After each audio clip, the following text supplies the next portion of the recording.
A very very good morning to all of you and this is your प्यारा सा channel love you chemistry and myself R K Rajput. So guys आज हमारा chemical kinetics का दूसरा lecture है, second lecture of chemical kinetics. Chemical kinetics अगर अभी तक आपने पहले वाला लेक्चर नहीं देखा है तो प्लीज़ पहले वाले लेक्चर को जाके देख लीजिए, वो काफ़ी इंपॉर्टेंट लेक्चर है और हमारा हर एक लेक्चर काफ़ी इंपॉर्टेंट होने वाला है क्योंकि हम यहाँ पे फालतू का कुछ भी काम नहीं करने वाले, हम पॉइंट टू पॉइंट यहाँ पे सब काम करने वाले हैं। और जैसे कि मैंने आपको वायदा किया है कि हर लेक्चर के बाद में हम यहाँ पे डेली प्रैक्टिस सेट DPS और you can say DPP daily practice paper को सॉल्व करेंगे, कुछ क्वेश्चंस वहाँ पे करेंगे। क्यों सबसे पहले हम क्या करेंगे, हम अच्छे से टॉपिक को क्लियर करेंगे, ठीक है ना, उसकी थ्योरी को अच्छे से पढ़ेंगे, फिर उसके बाद में हम क्वेश्चंस लगाएंगे। हर थ्योरी के बाद में हम क्वेश्चंस वहाँ पे लगाने वाले हैं, चाहे वो क्वेश्चन कहीं से ही हो, वो किसी कोचिंग के क्वेश्चन हो या किसी बुक के क्वेश्चन हो, या वो क्वेश्चन मैं भी खुद भी बना के कुछ क्वेश्चन आपको दूंगा, या वो क्वेश्चन आपको कहीं से मिला आप वो भी क्वेश्चन कर सकते हो, ठीक है ना। तो आपको क्वेश्चन अच्छे से लगाने हैं, जिससे होगा क्या, हमारा जो कॉन्फिडेंस है वो बढ़ेगा। बोलो समझ में आ रहा है, ठीक है ना। और यहाँ पे जो हम सिलेबस लेके चल रहे हैं वो UPHESC का सिलेबस लेके चल रहे हैं। सिलेबस काफ़ी ब्रॉड है तो उसमें सब एग्जाम्स का सिलेबस आ जाएगा। ओके चलो स्टार्ट करते हैं। तो आज हम कुछ क्वेश्चंस करने वाले हैं जो हमारी पहली क्लास से रिलेटेड है। तो पहला क्वेश्चन है, question number 1 is we have a reaction N2 plus 3H2 is equal to 2NH3। हमारे पास ये हैबर प्रोसेस का इक्वेशन है और उसने बोला है कि the initial amount of N2 at T is equal to 0। The initial amount of N2 is 10 mole and the initial amount of H2 is 20 mole. So the initial amount इसका क्या होगा, प्रोडक्ट तो अभी बना नहीं क्योंकि अभी तो रिएक्शन स्टार्ट ही नहीं हुई, T इक्वल टू 0 की बात कर रहे हैं। और the final amount of NH3 कुछ टाइम बाद में 5 मोल बन गया है, 5 मोल बन गया है। इस टाइम पे आपको एक्सटेंट ऑफ रिएक्शन निकालना है, ठीक है ना। तो अब यहाँ पे आप नोट करके एक चीज़ लिख लोगे एक्सटेंट ऑफ रिएक्शन के लिए। नोट यहाँ पे आप लिखोगे the extent of reaction, the extent of reaction is equal for each component, चाहे वो प्रोडक्ट हो चाहे वो रिएक्टेंट हो। मीन्स किसी भी रिएक्शन में हर कंपोनेंट के लिए जो एक्सटेंट ऑफ रिएक्शन होता है वो सेम होता है। इसे अभी हम प्रूव भी करने वाले हैं, ठीक है ना। तो आपको यहाँ पे क्या निकालना है, एक्सटेंट ऑफ रिएक्शन डिटरमाइन करना है। तो अब मैं निकालता हूँ extent of reaction in form of N2 की फॉर्म में मैं एक्सटेंट ऑफ रिएक्शन यहाँ पे अभी निकालता हूँ। तो कैसे निकालेंगे वो हम लिखेंगे, इसका T टाइम पे means final concentration minus initial concentration और अमाउंट अपॉन स्टोइक्योमेट्री। यही तो फॉर्मूला होता है, हमने पहली क्लास में देखा था। अगर अब तक आपने पहली क्लास नहीं देखे तो प्लीज़ जाके पहली क्लास को देख लीजिए, तब यहाँ पे आइएगा। ओके अब इसे निकालने के लिए क्या करना है, देखो ध्यान से देखना। मैं क्या करता हूँ यहाँ पे, मैं कहता हूँ कि यहाँ पे जो 2 मोल NH3 है, 2 मोल ऑफ NH3 है, वो कितने मोल N2 से बन रहा है, 1 मोल N2 से बन रहा है। मीन्स 2 मोल NH3 बनता है 1 मोल N2 से, ठीक है ना। तो 1 मोल NH3 कितने से बनेगा, 1/2 से। और अब आप यहाँ पे देख रहे हो हमें फाइनली बनाना है 5 मोल NH3। तो 5 मोल NH3 कितने मोल N2 से बनेगा, तो ये बनेगा 1/2 इंटू 5 दैट इज़ 2.5। ऐसा क्यों कर रहे हैं, ऐसा इसलिए कर रहे हैं हम क्योंकि हमें यहाँ पे N2 का फाइनल अमाउंट निकालना है। जब ये आपका बन चुका है तो यहाँ पे N2 कितना बचा है वो निकालना है। तो उसके लिए हम देखेंगे पहले कि जो NH3 है 5 मोल, उसे बनाने के लिए कितना N2 यहाँ पे यूज़ होता है, ठीक है ना। और अगर यूज़ N2 एक बार हमने निकाल लिया तो हम इनिशियल वैल्यू में से उसे सब्सट्रैक्ट कर देंगे तो हमारे पास फाइनल अमाउंट आ जाएगा। बोलो समझ में आ रहा है।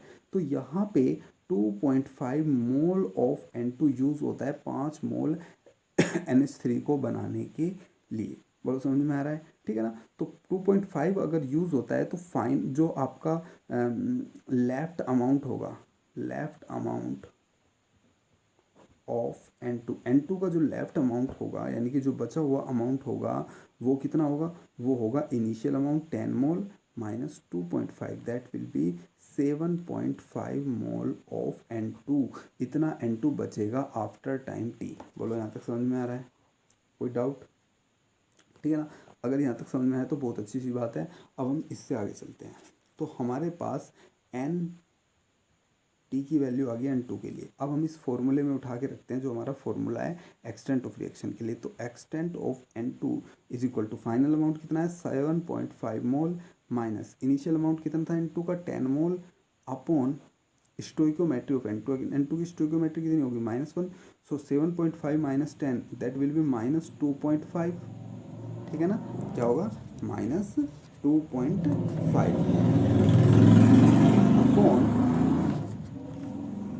अपॉन -1।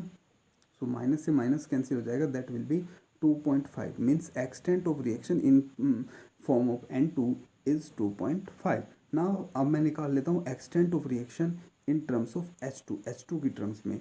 तो वही पहले हमें H2 का अमाउंट निकालना पड़ेगा, जो अमाउंट बचा हुआ अमाउंट है, ठीक है ना, रिमेन अमाउंट निकालना पड़ेगा। तो उसे निकालने के लिए मैं क्या करता हूँ, ध्यान से देखना इक्वेशन को। यहाँ पे अगर आप देख रहे हो तो 2 मोल जो NH3 है वो 3 मोल H2 से बन रहा है, ठीक है ना। तो 5 कितने से बनेगा वो हम निकाल लेंगे।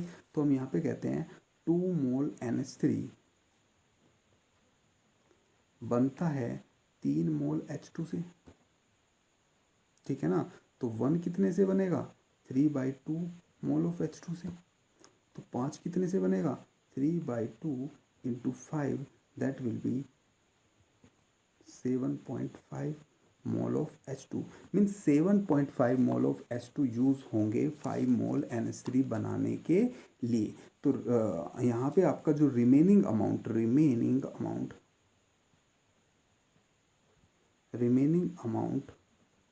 ऑफ H2 होगा वो कितना होगा, इनिशियल अमाउंट कितना है 20 minus 7.5 that will B 12.5 mole of H2।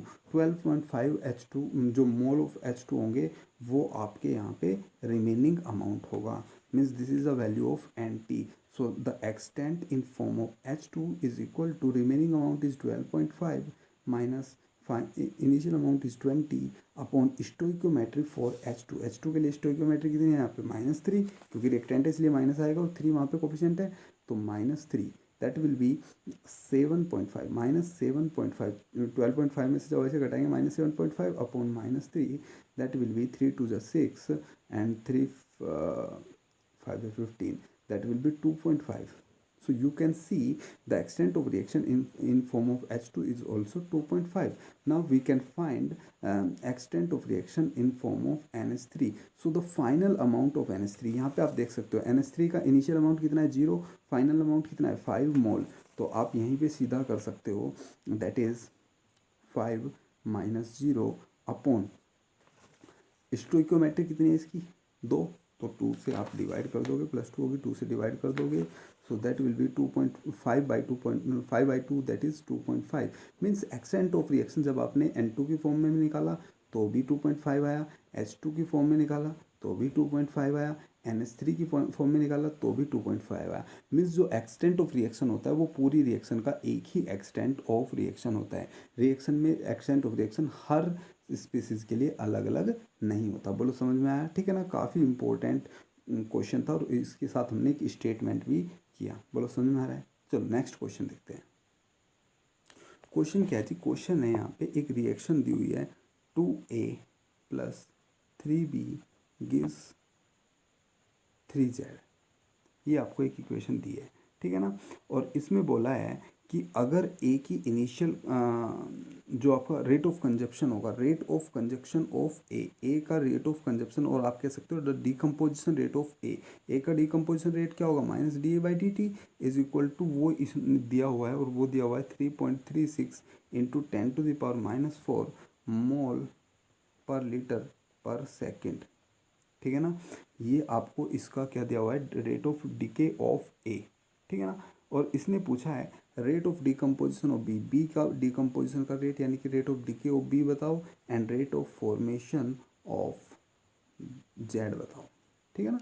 ये इसने पूछा हुआ है। तो ध्यान से देखो, जब भी कोई ऐसी इक्वेशन होती है हम उसका डिफरेंशियल रेट कैसे लिखते हैं, तो वो हम लिखेंगे इसके लिए -1/2 dA/dt is equal to -1/3 dB/dt is equal to 1/3 dZ/dt। अब मुझे बी के डिकम्पोजिशन का रेट निकालना है और ए के डिकम्पोजिशन का रेट मुझे पता है, तो मैं क्या कर सकता हूँ, इन दोनों का कंपैरिजन यहाँ पे कर लूँगा। तो कंपैरिजन क्या होगा, -1/2 D A by D T is equal to -1/3 D B by D T. ठीक है ना। मुझे D B by D T वाली टर्म जो मुझे निकालनी है उसे मैं इधर लेके आ जाता हूँ, उधर रखता हूँ minus D B by D T. मैं D B by D T की वैल्यू निकालना चाहता हूँ minus D B by D T की, तो 3 उधर चल जाएगा, तो आ जाएगा -3/2 D A by D T. ठीक है ना, ये आएगा आपका D B by D T. Okay, is equal to -3/2,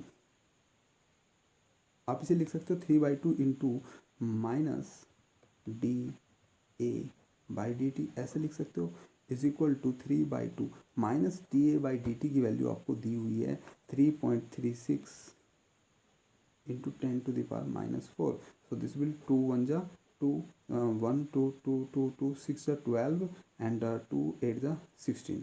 so it will be 8 3 जा 4 और 24, 6 3 जा 18, 18 and 2 20,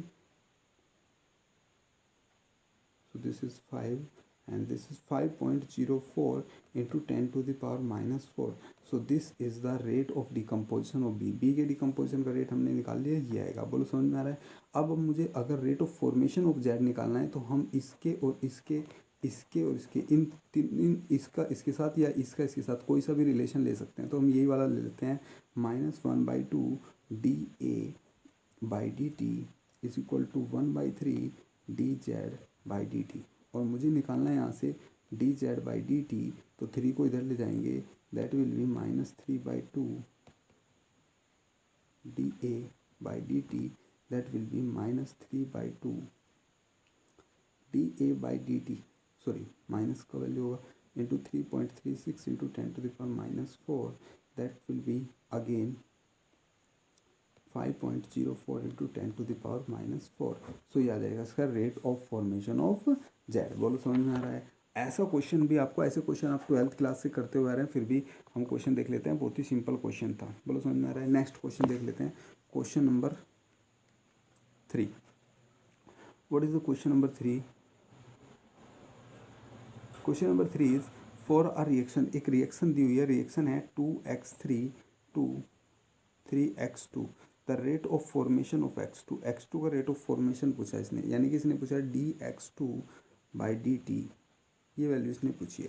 तो आपको सिंपली बताया, आप जब रेट लिखोगे -1/2 dx3 by D T is equal to 1/3 dx2 by D T, और जो उसने रेट दिया है वो इसी फॉर्म में, डिफरेंशियल फॉर्म में दिया है। तो हमें निकालना है dx2 बाई डी टी, तो 3 को इधर ले जाएंगे, dx2 by D T is equal to -3/2 dx3 by D T.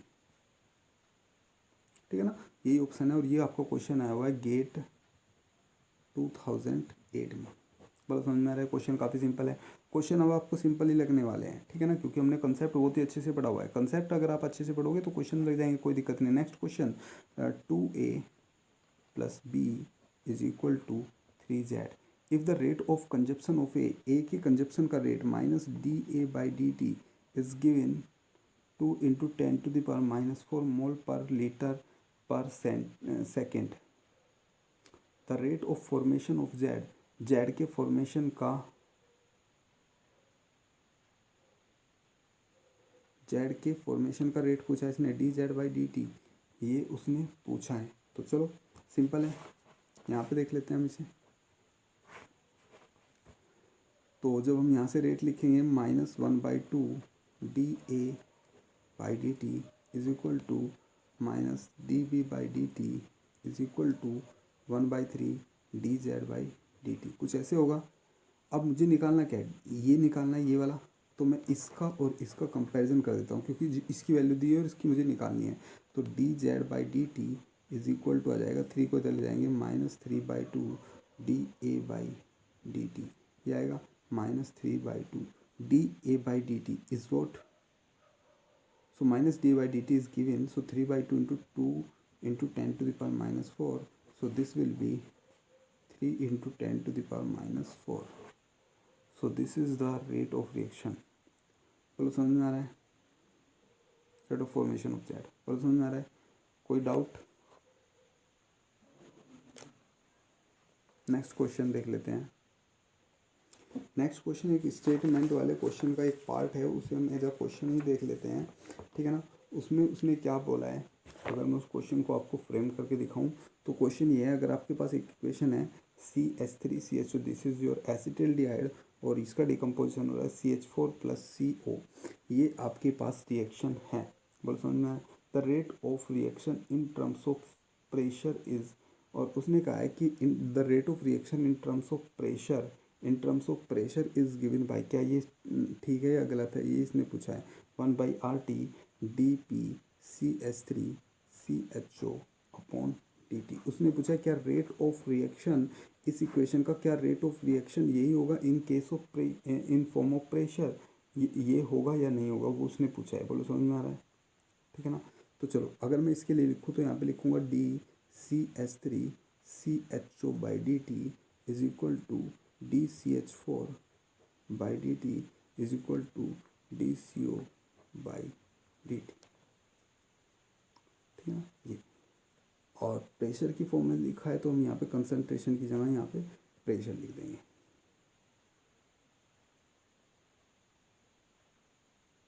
ठीक है ना. अब ध्यान से देखो, या हम ऐसे भी कर सकते हैं. देखो मुझे इसकी CH3CH की फॉर्म में लिया है तो ये वाला ले लेता हूँ. तो R बराबर ये दिया है तो R बराबर क्या आ गया, माइनस dCH3CHO अपॉन dt. अब आपको एक इक्वेशन पता है PV is equal to nRT, ये इक्वेशन आपको पता है. ऐसा क्यों मैंने किया, क्योंकि यहाँ पे देखो आपको इक्वेशन कुछ ऐसे दिया है, RT अपॉन में है तो इसका मतलब ये इक्वेशन यहाँ पे यूज़ किया हुआ है. ठीक है ना. PV is equal to nRT. अगर मैं यहाँ पे V को इधर ले जाऊँ तो P is equal to N upon VRT and P is equal to, this is N upon V is nothing but concentration CRT, ये हो जाता है. ठीक है ना. और अगर मैं कंसनट्रेशन की बात करूँ तो कंसनट्रेशन हो जाएगा P अपॉन RT. देखो अब यहाँ पे कंसनट्रेशन दिया है, अगर मैं इसे इस कंसनट्रेशन को इससे रिप्लेस कर दूँ तो क्या हो जाएगा, R बराबर माइनस D अपॉन dt. इस कंसनट्रेशन को मैं प्रेशर से रिप्लेस कर रहा हूँ. Pressure of CH3CHO upon RT is constant, तो उसे मैं पहले ले लेता हूँ 1 अपॉन RT, तो होगा minus 1 upon RT dPCH3CHO upon dt. ठीक है ना. और यही तो उसने वहाँ पे पूछा हुआ है, क्या ये ठीक है या नहीं है. देखो ये रहा. ठीक है ना. तो ये ठीक है. बोलो समझ में आ रहा है. इन form of pressure the rate of reaction of that reaction is this. बोलो समझ में आया. कोई डाउट? नेक्स्ट क्वेश्चन कर लेते हैं. क्वेश्चंस देखो, क्वेश्चंस हमारे पास बहुत है, क्वेश्चंस का कोई दिक्कत नहीं है, बस आपको कंसेप्ट अगर समझ में आ गया एक बार तो आप क्वेश्चंस कर लोगे. हम हर बार ऐसे ही क्वेश्चन कराएंगे बहुत सारे. ठीक है ना. Next question is for the reaction 2NO plus 2H2 is equal to N2 plus 2H2O. This is the reaction. The rate expression can be written in the following ways. Rate expression उसने दिए हुए हैं यहाँ पे dN2 by dt is equal to K1NO H2 NOH2 note O and दूसरा dH2O by dt is equal to KNOH2. Next is minus dNO by dt is equal to K1 dash NOH2.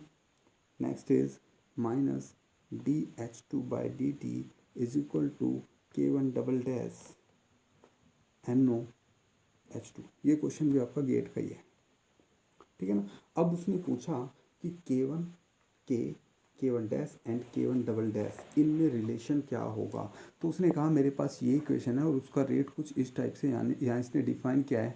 अब उसने पूछा यहाँ पे जो K1 dash K2 इन सब में relation क्या होगा, मुझे वो रिलेशन बताना है. तो सबसे पहले मैं इसके लिए डिफरेंशियल रेट लिख लेता हूँ. R बराबर क्या होगा, -1/2 dNO by dt होगा is equal to -1/2 D H two by D T होगा is equal to D N two by D T होगा is equal to 1/2 D H two ओ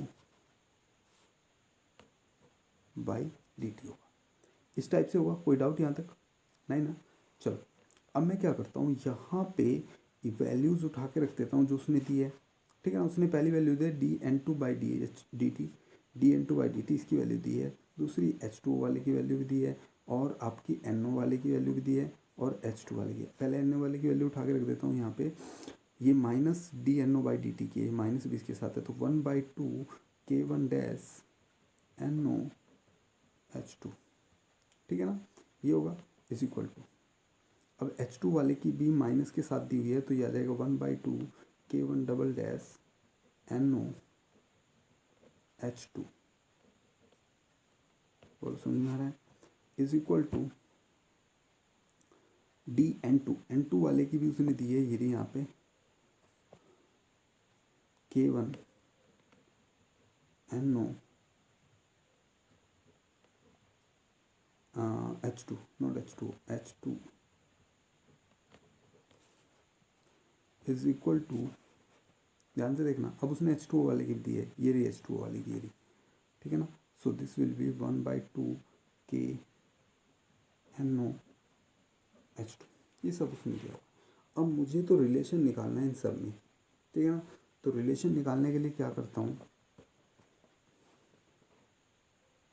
देखो सब में एन ओ एच टू है तो cancel out हो जाएगा, एन ओ एच टू तो किसी का भी नहीं बचेगा। पहले में बचेगा के वन डैश बाई टू, दूसरे में बचेगा के one double dash by two, तीसरे में बचेगा के वन, और फिर बचेगा के बाई टू। मैं क्या करता हूँ, पूरे में टू से मल्टीप्लाई कर देता हूँ, तो ये आ जाएगा K one dash is equal to K one double dash is equal to 2k1 plus K, ठीक है ना। तो ये आपका क्या आ जाएगा, रिलेशन आ जाएगा इनके बीच, ठीक है भाई। कर लोगे ऐसे क्वेश्चन काफ़ी सिंपल है, ठीक है ना। क्वेश्चन में कोई भी डाउट नहीं होना चाहिए। नेक्स्ट क्वेश्चन इज गेट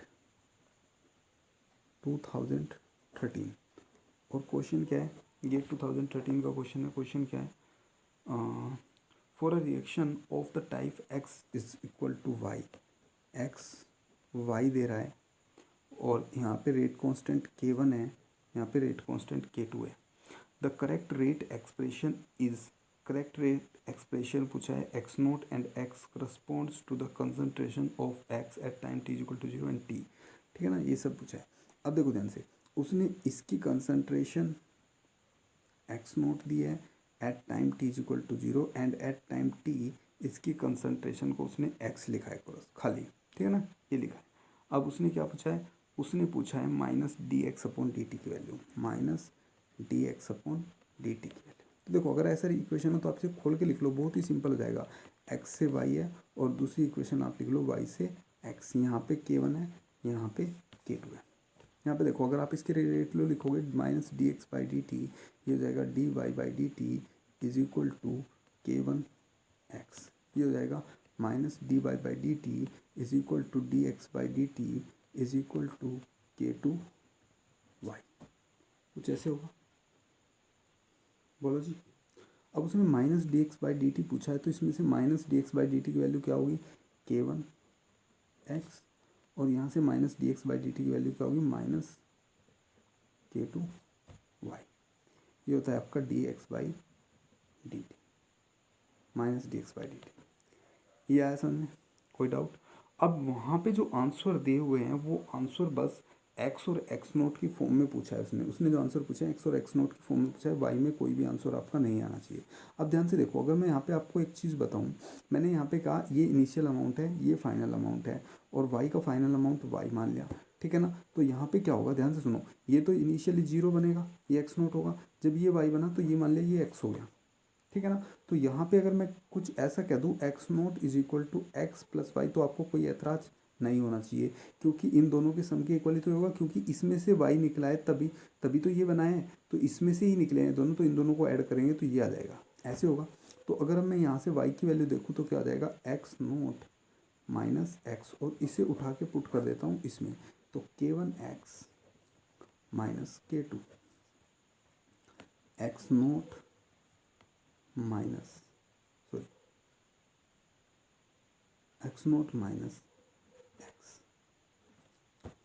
ये होगा, ये वैल्यू है आपकी minus D X by D T की। तो K one X minus K two X naught plus K two X, तो ये जाएगा K one plus K two X minus K two X naught, ये आपका आंसर आ रहा है। ठीक है भाई, कोई डाउट नहीं ना? तो ये आपका नेक्स्ट क्वेश्चन था। इससे नेक्स्ट क्वेश्चन देख लेते हैं। और ये जो क्वेश्चन है ये गेट में ही आया हुआ है 1997 में। ठीक है ना? क्वेश्चन काफ़ी सिंपल है, क्वेश्चन में कोई डाउट नहीं होगा। तो क्वेश्चन क्या दिया है, for a reaction 2A plus B is equal to C plus 2D, ये क्वेश्चन दी हुई है। और पूछा है which is the first order in A, जो ए में फर्स्ट ऑर्डर है, and also first order in B, B में भी फर्स्ट ऑर्डर है, द रेट ऑफ गिवन। ठीक है ना? ए में भी फर्स्ट ऑर्डर है, बी में फर्स्ट ऑर्डर है, तो आर इज इक्वल टू आ जाएगा K A to the power 1 B to the power 1। आप यहाँ पे 2 मत लिख देना, क्योंकि यहाँ पे इसको जो आपको रेट लो है वो 1 1 है, क्योंकि दोनों में फर्स्ट ऑर्डर उसने दी है। ठीक है ना? तो ये आपका रिएक्शन हो जाएगा। कोई डाउट? नेक्स्ट क्वेश्चन देख लेते हैं। And last question of this TPP is for a reaction, reaction दी हुई है ए से 2B K1 और K-1, ये रेट कांस्टेंट दिया है। और दूसरी इक्वेशन दी है B टू C और इसका रेट कांस्टेंट दिया हुआ है K2। ठीक है ना? और इसने dB बाई डी टी निकलवाया है। इसने क्या निकलवाया, dB बाई डी टी को डिटरमाइन किया है। तो देखो इन सभी इक्वेशन को मैं अलग अलग लिख लेता हूँ।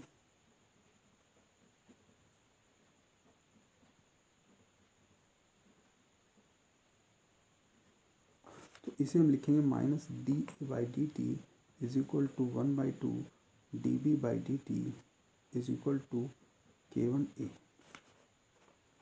इसमें जब हम लिखेंगे minus 1/2 dB by D T is equal to D A by D T is equal to K-1 B, K-1 B square. ठीक है ना? चलो यहाँ पे आ जाओ, minus D B by D T is equal to D C by D T, तो आ जाएगा K2B, ऐसे आएगा। बोलो जी कोई डाउट? ठीक है ना? उसने पूछा D B by D T, क्या पूछा उसने, D B by D T. तो यहाँ से D B by D T निकाल लो। पहले में अगर D B by D T आप निकालोगे तो ये 2 इधर चल जाएगा, 2K1A। दूसरे से अगर आप D B by D T निकालोगे तो माइनस 2 इधर चल जाएगा, तो ये आ जाएगा माइनस 2K1B स्क्वायर। और D B by D T इधर से भी है तो इधर माइनस चल जाएगा, माइनस K2B, तो आ जाएगा D B by D T 2K1A minus 2K-1B square minus, ये आपका आंसर दिया हुआ है। ठीक है ना? और ये जो क्वेश्चन था ये CSIR नेट 2015 का क्वेश्चन है। बोलो जी समझ में आया आपको? ठीक है ना? तो ये कुछ क्वेश्चंस थे, ये हमने पहली DPP की जो फर्स्ट लेक्चर किया था उसके हमने डेली प्रैक्टिस पेपर ये किया है।